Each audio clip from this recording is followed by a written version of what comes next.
Nangi arang mapunsi nangna pamba punsi manangna pangnana ba hotna badane nangi baba mama da waruru no. Don't blame to your parents, don't blame to your teachers. teachers. Nangi namana pado madudagi henba ko ahenba leitaba ni bataybang pala sida paisana ima ipa kaidongay da leibang amloiba maram masina ko aikoy hainaba leiba ima ipa gi laman singge harabadi ko ima ipa na ahal oilak raba kana makoyna chatpa ngamlatraba matam aduda ko makoy gi amangba makoy gi amot pa senglaba kanda dakakta ko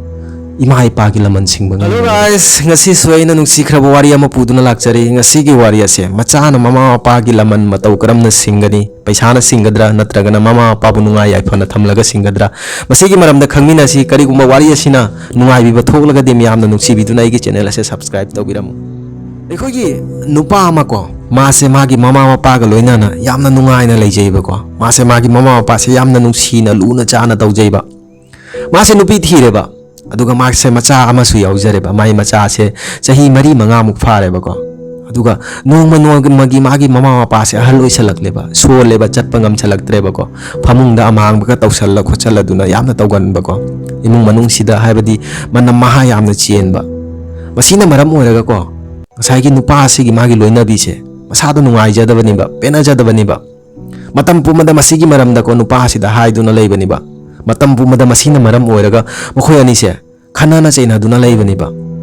nongmadi magi nupi asina ko haibadi yamna pena dra duna ko magi nupa asigi manakta changsalaga mana haibani ba magi machaga loinana laga karigumba nangi namana pa se thadokpa ngamdragadi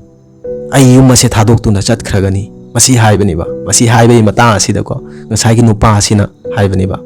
nang chatki khalaga di chatpi go nangi phiron charon lairi basingdo yamchalaga nang chat kho yagani masi haibani ba masi hairakpai mata asida ko ngasai gi nupi asina ko magi chahi mari manga pharaba magi machanu pa do supura ga chatkani haibani ba masigi mata asida ko phajana munna tabiu ba masigi mata asida ngasai gi nupa do magi mapuroi na haibani ba nang angang se puba yaro yana masi hairak pasida ko ngasai gi nupi aduna haibani ba nupa asida nangi kari natik leiradana nangna aigi ichabu aingonda gi lapthok na thamdoriba masi wahai sa hairak paga ko ngasai gi magi mapuroi ba magi nupa aduna hairak pani ba adugadi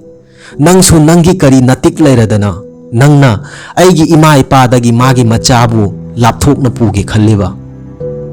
masigi wahai ase fajana munna tabiu ba ngasai gi magi nupi asina haibani ba magi nupa asida aigi icha ase puduna chatkragani nupa aduna haibani ba mi angang ase puba yaro haina madudai duda nupi na kari khumlei aigi icha ase nang aingonda gi lapthuk hanbagi kari adhikar lay kari hak lay haina matau asumna nupa aduna so haibani ba magi nupi aduda nangi kari adhikar lay aigi ima ipa dagi magi machabu lapthuk hanbagi damakta masi fajana khanthauba ekhonogi punsida ko masida tamjaninga yamna leiba nangai gi punsida ko ekhoi khannaiba ima ipa gi laman se matau karamna singani haina ekhoi nupi na ha thiraba kanda nupa kya ama leiba ko nupi maning in kiba nupi gi mai ma kai da lei kiba ekhoi nupa da mi me ama leiba ko mama pabu haibadi yamna laina lauba nangbu pokpirek panangi namana pa do madudagi henba ko ahenba leitabani bataibang pala sida paisana ima ipa kaidongay da leiba ngamloiba maram masina ko aikoy hainaba leiba ima ipa gi laman singge harabadi ko ima ipa na ahal oilak raba kana makoyna chatpa ngamlatraba matam aduda ko makoy gi amangba makoy gi amot pa senglaba kanda dakakta ko ima ipa gi laman singba ngamgani ba aikoyna pikningai dadi ko ima ipa na akoy gi amot pa sengba ngamli akoyna chawraba kanda ima ipa na angang sarakpa matam aduda ahal oiraduna hainaba leibani ba aikoy miyoiba se yamna ahal loisaladi angang olayana madugi matang aduda aikoyna makoygi seba taba makoygi amot pa sengbada kari akaiba leibage masi phajana mukta khantabiuba masi haraga ngasigi wari ase matang asida loisinjare kariguma wari asina nungaibi thoklagadi miyamna nungsibidan channel ase subscribe tabnum thengna segi mathangi video da matamadu phawgi damakta kainala si bye bye.